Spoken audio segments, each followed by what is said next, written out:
People suffered relatively minor injuries, according to officials yesterday.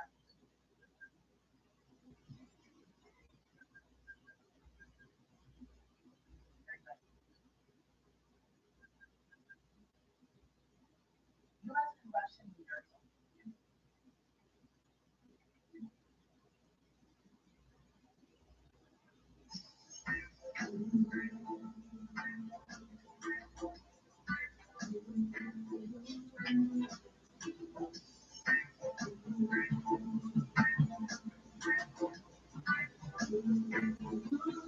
Four idyllic locations in Jamaica, created from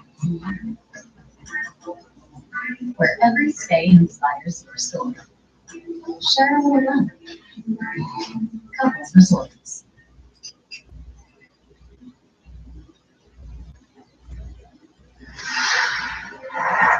Questions remain after one person is found dead in a car fire. What happened and where the state police investigation now stands. Another cool and blustery day ahead of us. We'll talk about how long the cooler conditions stick around coming up in the first alert forecast. Details and more arrests in the shooting death of Agent David Malin, the role that a cult and cross-country murderers now play in the investigation. Live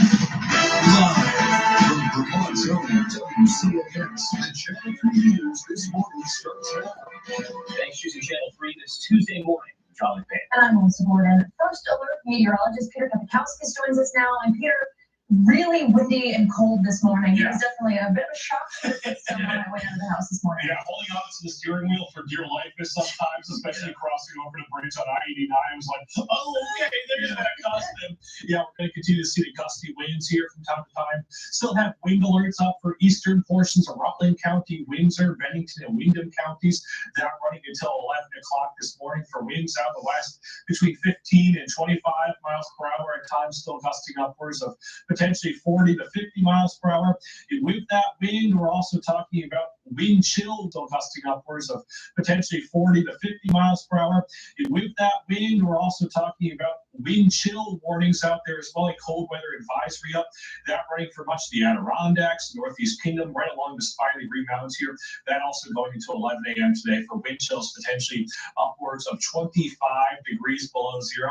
Most of us starting off in the single digits and teens above zero when it comes to actual air temps. But again, you take into account that breeze out there. Most of us talking about wind chills, single digits and teens below zero, feeling like 13 below for Saranac Lake, 12 below for Real Feel in Newport, kind of 16 below Real Feel right now in Linden. So definitely don't want to bundle up here when it comes to any for Tuesday morning plans. Here's how the rest of the day shapes up. You can see a mixture of sunshine and clouds here on satellite radar. We're going to get a few more clouds going into the day ahead. Temperatures climbing back into the teens, but we're going to keep the wind sticking around as well. We'll talk about how long the cooler conditions stick around, as well as a kind of nice warm-up, if you will, coming up in the full forecast in just a bit. Guys. Yeah, thank you. We begin this morning with a state police investigation now underway in the Mad River Valley. Then after troopers found a car on fire with a dead person at 11:30 Monday morning at a parking area on Vermont Route 100 in Warren. Firefighters arrived at the scene and put out the blaze to find a dead person in the driver's seat. State police say at this point the death is not suspicious. The body will be taken to the chief medical examiner's office in Burlington for an autopsy while teams work to figure out the cause of the fire. Anyone with information is asked to contact authorities. And now to continuing coverage of last month's shooting death of a Vermont Border Patrol agent. 2 more people have been arrested in connection with that crime. It's all part of a complex investigation that appears to connect the Vermont shooting and murders in Pennsylvania and California to a cult-like group. Channel 3's Ike Van David explains how it all ties together. The latest arrests include the person who may be the center of this cult-like group and a person of interest in the Vermont shooting. It's been 4 weeks since the side of a Vermont highway was lined with law enforcement. A traffic stop of Felix Buchholz, a German citizen, and Teresa Youngblood, an American student from Washington State, led to a shootout. Investigators allege that Youngblood opened fire without warning. Agents on scene fired back, and both Buchholz and Border Patrol agent David Chris Malin were killed. It remains unclear whose bullet hit Malin. Youngblood was arrested on federal gun charges, but has not been directly charged in Malin's death. According to court paperwork, investigators found multiple guns and ammunition, cell phones, laptops, and tactical gear in the car. Immediately after the shooting, a letter went out from the Bureau of Alcohol, Tobacco, Firearms, and Explosives to gun shops in our region looking for help identifying any firearm purchases made by Michelle Jacqueline Zachko, naming Zachko a person of interest in the case. According to Maryland court records, Zachko was arrested with a gun on Sunday and is currently facing several charges, including obstruction, resisting arrest, and trespassing. Also arrested in Maryland was Jack Lasota, who is facing similar charges. According to the AP, Lasota, originally from California, authored dark and violent blog posts under the name Ziz and quickly gathered a cult-like following.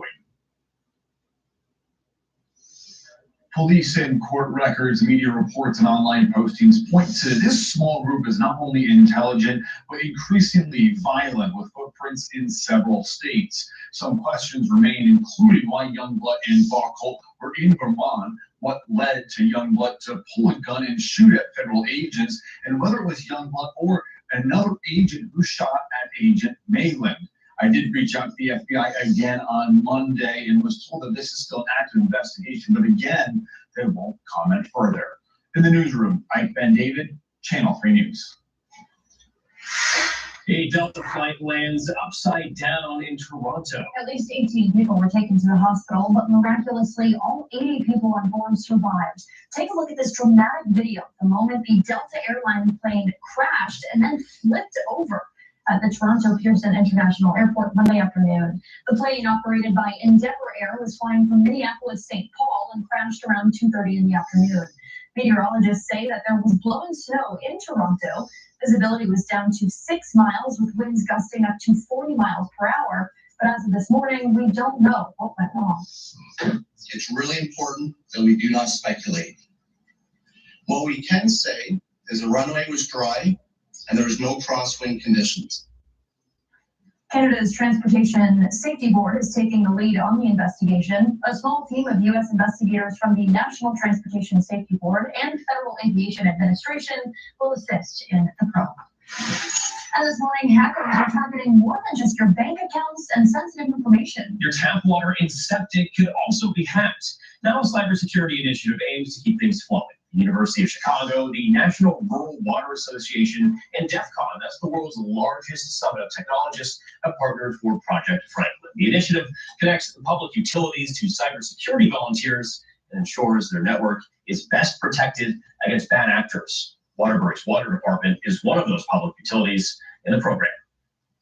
This initiative in general has really kind of just started the conversations about what we really need to look into and what the actual threats could be. Starting small, the program looks at current systems as simple as passwords and looks to approve them, and then gradually builds to a simulated cyber attack to see if everything is safe and sound. And this morning, state leaders are workshopping a plan to keep Vermont's tourism business booming. Visitors spent a record $4 billion in Vermont in 2023. With the tourism industry making up 10% of the state's economy, the Vermont Department of Tourism and Marketing is working to create the state's first ever destination management strategic plan. The objective is to assess current offerings for visitors and identify challenges and opportunities within the industry. Many point out how climate change could impact the state's natural beauty, their concerns about crime and drugs, and the high cost of travel and accommodations. There's quite a bit of consensus that we have so much to offer, but there's really a need to kind of make sure that we keep Vermont and keep it special. So how do we balance that? How do we balance growth and then preserving the culture, which is part of why people love to come here in the first place? The department is holding listening sessions across the state to hear directly from those who work in the business and tourism industries. The information gathered from those sessions and surveys will develop recommendations on next steps for the industry. Now, the goal is to have preliminary results for the annual tourism conference in April and the full report out by September. About 2 weeks away before school budgets are back in front of town meeting day voters. And today, students take over the conversation with their peers to explain what the bottom line means for them. Channel 3's Sophia Thomas joins us live in studio. And Sophia, what's going on today? Listen, John, a group of Champlain Valley Union high school students have spent the spring semester explaining Vermont's education system to their classmates. These budget information presentations detail the state's education funding system and what it means for the Champlain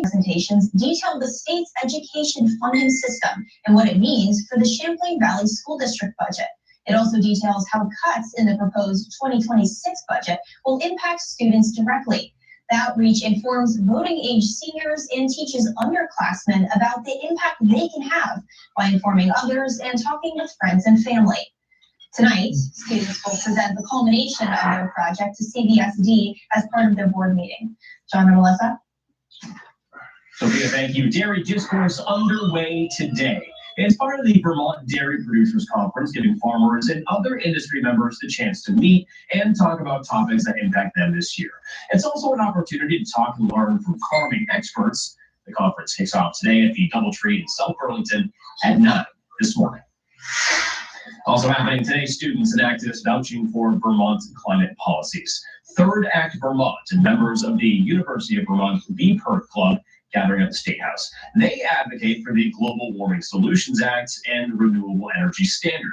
Both are climate policies under scrutiny in Montpelier as the legislature weighs going green and affordability. They'll meet at the State House at 11:30 this morning.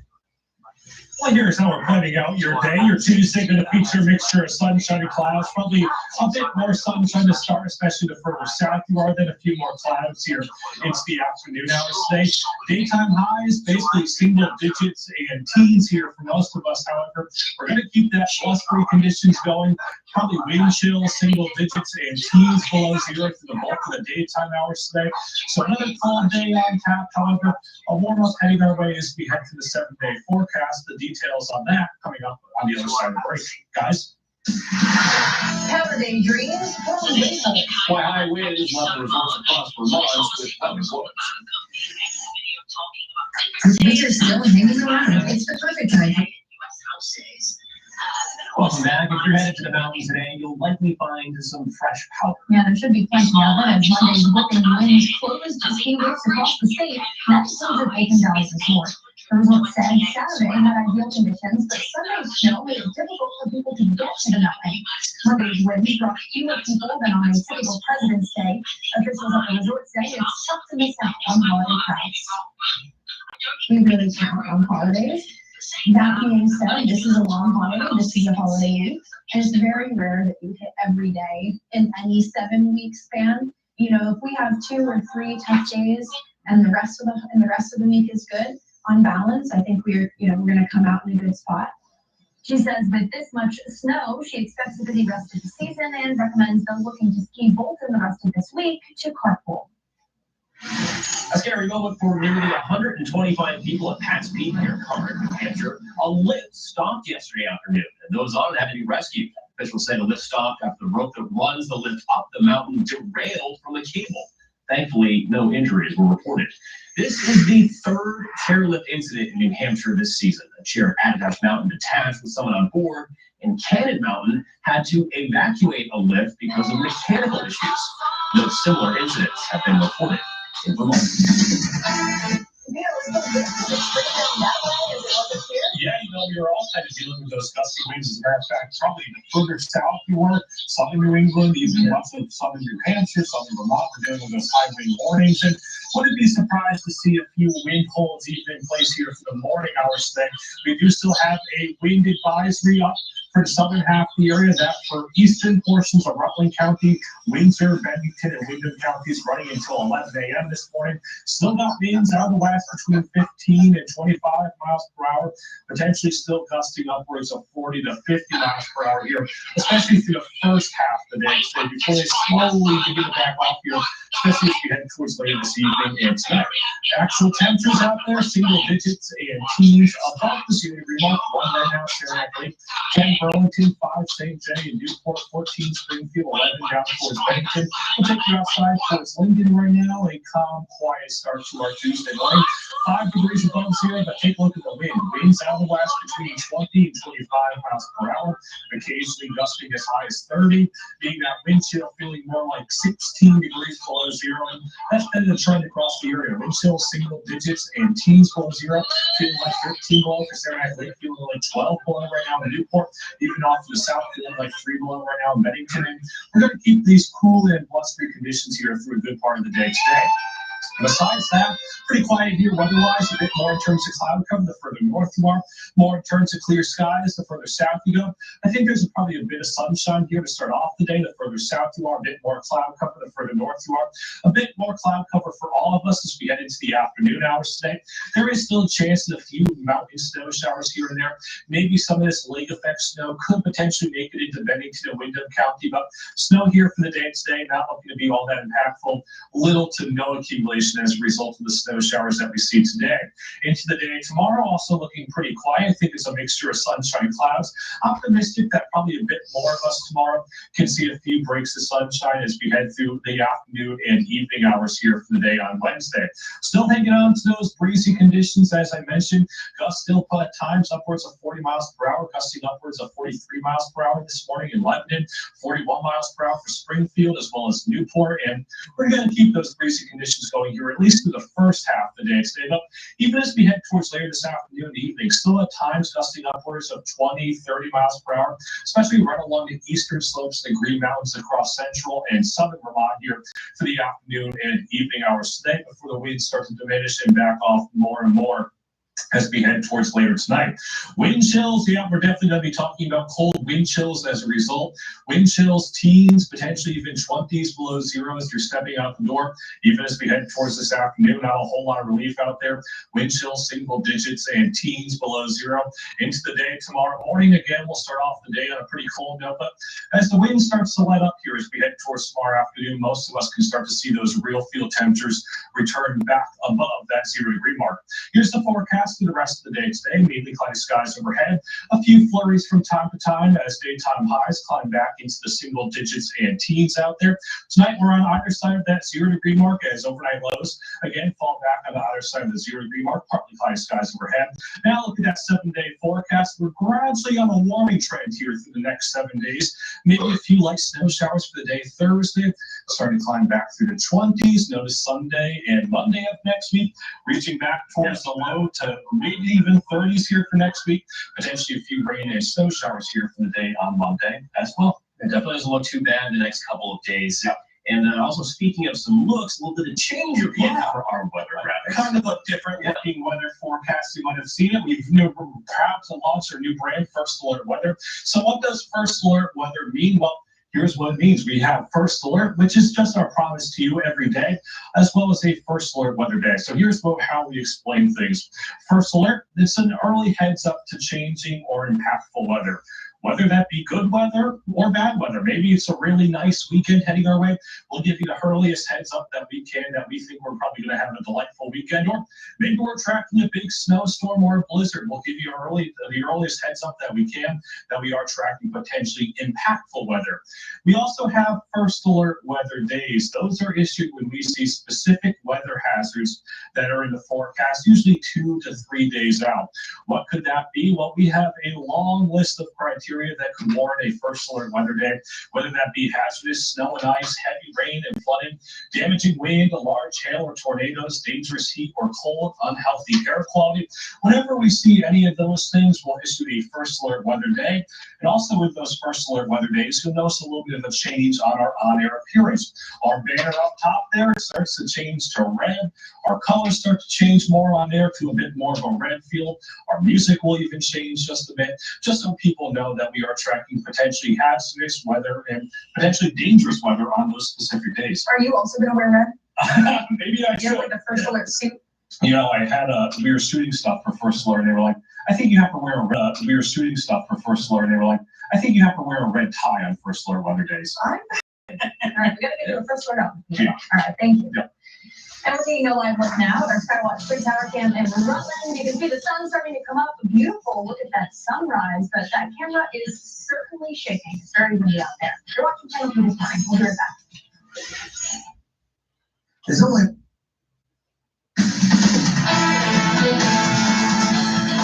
Welcome back at 6:23. Personal meteorologist Peter Kakowskis joins us now. Peter, it's very windy this morning, very cold, so let's just enjoy a nice view. Yeah, we actually got a gorgeous view right now from the Burlington International Airport. You can start to see the sunrise over the eastern mountains there. You kind of make out Mount Mansfield in the background there. Just a few clouds in the sky, some gorgeous pinks and purples kind of developing as well.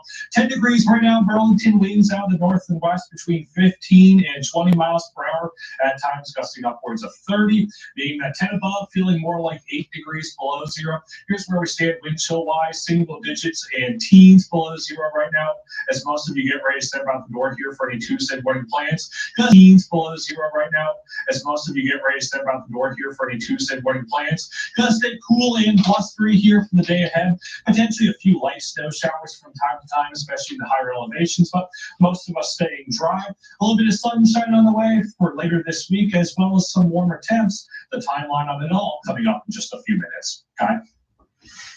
Peter, thank you. Snowmobilers across Vermont are celebrating the snow this winter. That's right. After this weekend storm, 95% of the state's 5,000 miles of trails are open.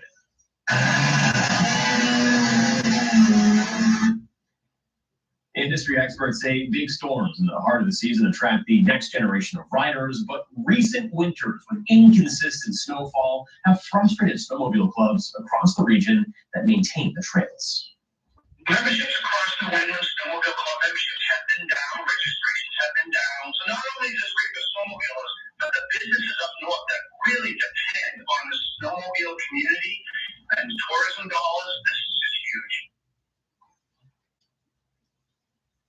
He says, like Vermont, almost all trails in New Hampshire are now open, and right before schools go on February break. Snowmobiling in Vermont and New Hampshire brings in hundreds of millions of dollars for each state on a good year. now WCNX Channel 2 Sports, sponsored by Xfinity Mobile. Well, most games in our area on Monday had to be moved with the weather, but a big-time tilt in girls basketball took place at Medford Gym. 12-3 Burlington welcoming in BFA St. Albans, and this was a full four-quarter battle. Burlington with the slight edge most of the way. Sienna Pitts corralling the rebound, kissing it off the glass. That would make it a 9-point advantage for the Seahorses. And Nyla Mitchell with the and one underneath. She had a huge second half. PHS in front by 9 again, but the Comets stormed right back. Transition landed by Emma Harrison, closed them back within 1 late in the third, and then it's Harrison again in transition. No backboard needed for this one. Comets go ahead by 1, but in the fourth, the Seahorses get it back and shut the door. May Yankovic with the mid-range J gets it to go. BHS setting it on for a 51-47 win to move to 13-3 on the year. Great game at Patrick. Both UVM basketball teams are on a combined 7-game winning streak right now. We'll catch up with the Cats a little bit later on Tuesday. That's it for sports. I'm Michael Dugan. As you read Researchers figure out the best plan to treat pain. It could change your hospital experience. Coming up, what's right now?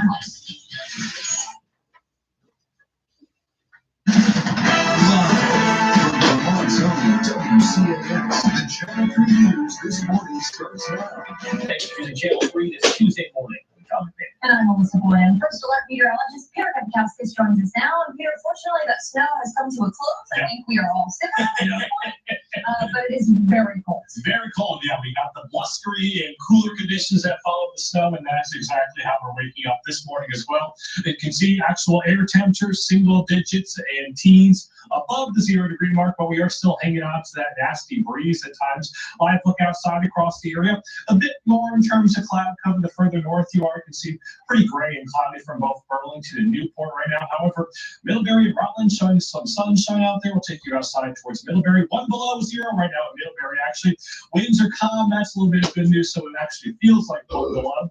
But most of us talking about wind chills in the teens and even single digits below 0, feeling like 13 below right now for Saranac Lake, feeling like 10 below for Newport and Linden, 2 below right now for Reelfield, Lebanon, feeling like 13 or 3 below, excuse me, for Bennington.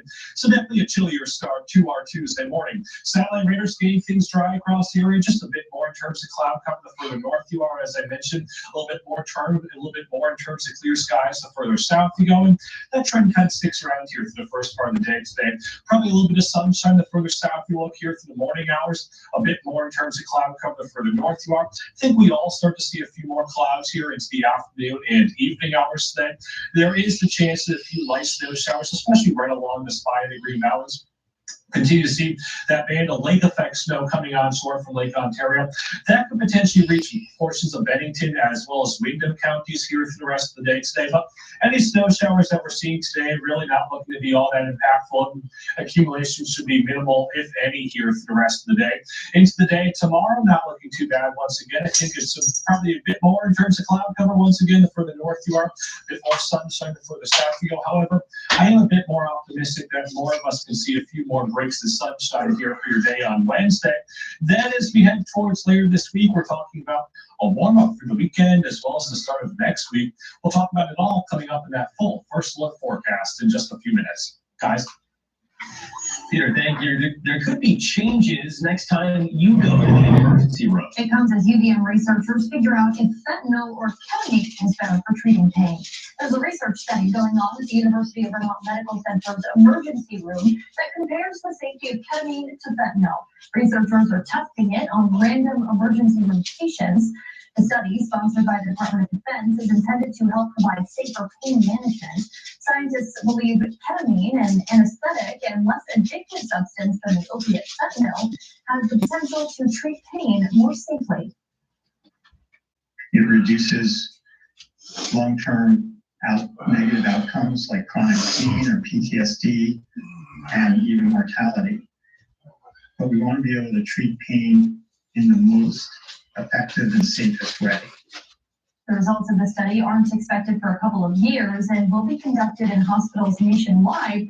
You can choose to opt out of the study. We'll have more information on our website at WCAX.com. And hackers want more than your social security number and banking information. That's right. Critical infrastructure like the town's water system can be hacked, crippling communities across Vermont. I spoke to organizers of a new initiative to make sure your attempts keep running. When I first started 2 years ago, there were still passwords in drawers. Water is the last thing you think a foreign government would hack into. Critical infrastructure like local water systems are a big target of bad actors. More and more aspects of machinery are being connected to the internet or being connected to a broader enterprise network within a utility. They're very susceptible to attack. But what does a cyber attack on a water system entail? So it could shut the water off, it could change chemical compositions if the utility couldn't get to it in time.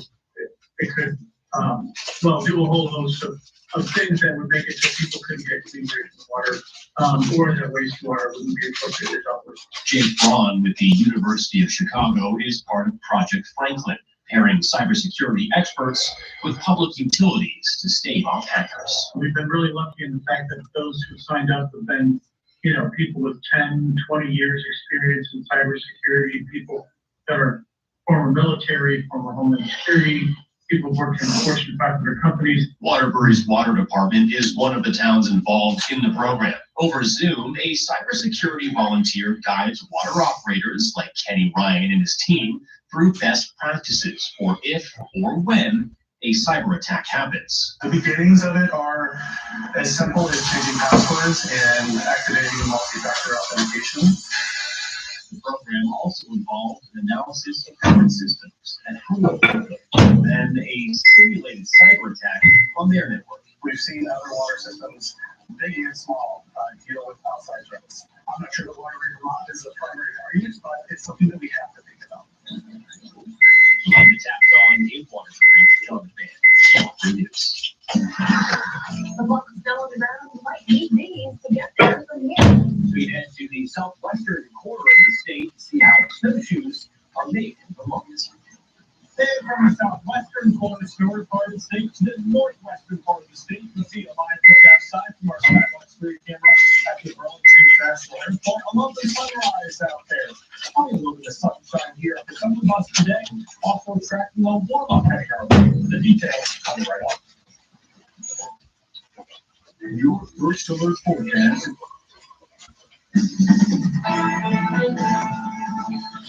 Welcome back to 639. We've got to look at mountain range. Right now from here, that is on the wall. I know, I was looking at the snow compared to the trees. I'm like, wow, there's very little tree life. Take a look live look on top of Mount Mansfield right now. You can see all that snow. The trees kind of blowing in the wind. The camera kind of shaking from time to time as a result of the wind as well. Want to update you on the current snow in the state situation as well.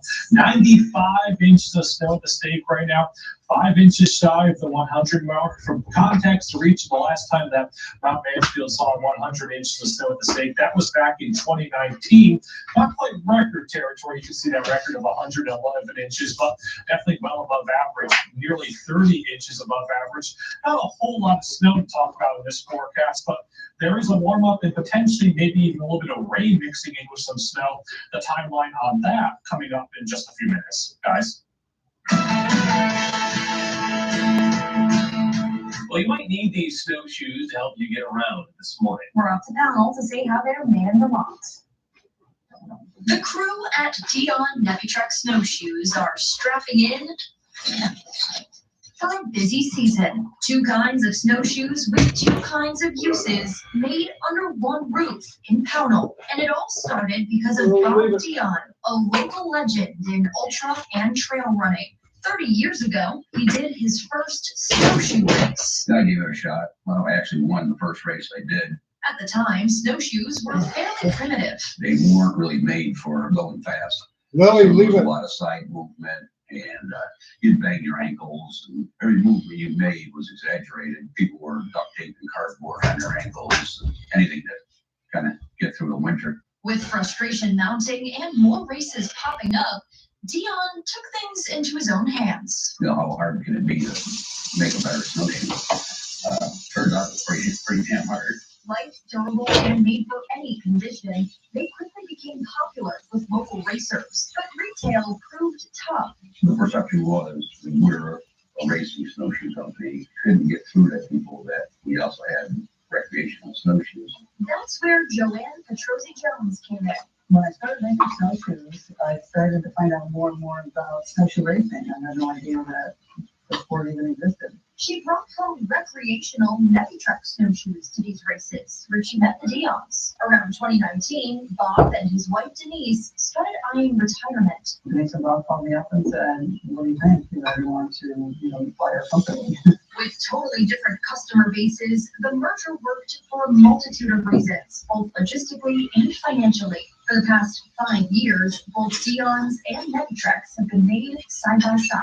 The Dions, sleeker, lighter, and pricier, whereas Nevitreks have a bit more heft. They offer up kind of a bigger surface area because they don't have that taper in the back. Not only are they made here, they're sold and rented here at their on-site store. Kind of gives people an option, where if they look at the Dion's and say, oh, well, I think I need something a little bit bigger than to look at the Nevitreks. With Dion semi-retired, he spends a few days a week at the shop, but Patrosi Jones calls the shots, though the two couldn't be more different. It made the winter suck less. If I could figure out a way to get snow off all year long, that would be great. The business works beautifully, and the snowshoes do too. For the Channel 3 News, I'm Melissa Borden, made in Pownell, Vermont. Canadian steel tariffs expected to hit close to home. Vermont distributors are preparing for the worst when it comes to their inventory. We got 6:43, a live look outside from our Skywatch 3 camera in Newport. A gray and cloudy start to our day up in the Northeast Kingdom, but there are some breaks of sunshine out there. We'll talk about when we can all see the sunshine, as well as when we all start to see some warmer temps. That's coming up. Radlin Winterfest is happening for February 4th. New voters get a crash course on school budgets. I'm Sophia Thomas with the Young Vermonters prepping peers to cast an informed vote. Well, the snow came to an end yesterday, then we got in on the cool and blustery conditions. That's going to stick around here for the day today as well. We'll break it all down coming up in that full first alert forecast. U.S. officials plan to end the war in Ukraine, but one party doesn't have a seat at the table. Who isn't getting a say in planned talks from the U.S.? Town meeting day is right around the corner, and school budgets are back on the ballot. And today, students are talking about the contentious issue with their peers. Channel 3's Sophia Thomas joins us live in studio. Sophia, what's going on today? Melissa and John, a group of Champlain Valley Union high school students has spent the spring semester explaining Vermont's education system to their classmates. These budget information presentations detail the state's education funding system and what it means for the Champlain Valley School District budget. It also details how cuts in the proposed 2026 budget will impact students directly.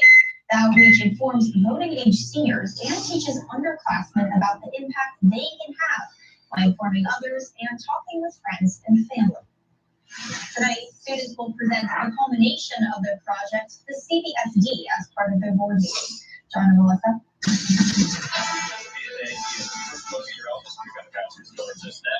And Peter, as far as the snow goes, kind of done. Yep. But the wind, that biting wind, is